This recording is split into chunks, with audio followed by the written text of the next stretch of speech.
இயற்கை பட புகழ் ராதிகாவை உங்களுக்கு பிடிக்கும் அப்படின்னா இந்த ஒரு வீடியோவுக்கு லைக் பண்ணி தருவீங்க.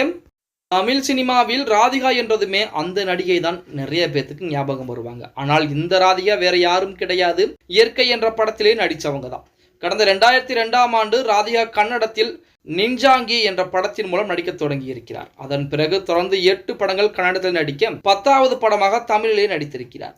பின்னர் சில படங்கள் தமிழிலும் நடித்திருக்காங்க. ஒரு தெலுங்கு படமும் நடிச்சிருக்கிறார். ஆனால் அதிக நடித்திருப்பது கன்னட படங்கள் தான்.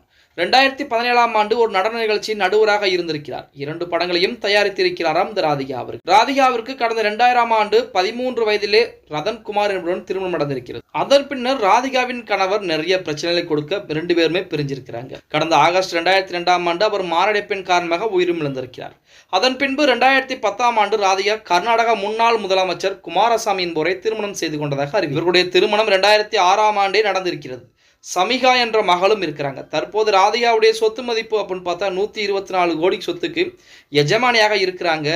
இந்த நிலையில் சமீபத்திய புகைப்படங்கள் ராதிகாவுடைய சமீபத்திய புகைப்படங்கள் இணையதளங்களிலே வைரலாகி கொண்டிருக்கிறது. அதை பார்த்த இணையதளவாசிகள் இயற்கை திரைப்படத்தில் நடித்த ராதிகாவா இது இப்ப எப்படி இருக்காங்களே அப்படின்னு சொல்லி அந்த புகைப்படத்தை இன்னும் வைரலாக்கிட்டு இருக்காங்க அப்படின்னே கூட. ஓகே गाइस, வீடியோ பிடிச்சிருந்தா மறக்காம ஒரு லைக் பண்ணி விட்டுருங்க. அப்படி இந்த வீடியோ உங்க ஃப்ரெண்ட்ஸ் அண்ட் ஃபேமிலிக்கும் ஒரு ஷேர் பண்ண மறந்துடாதீங்க.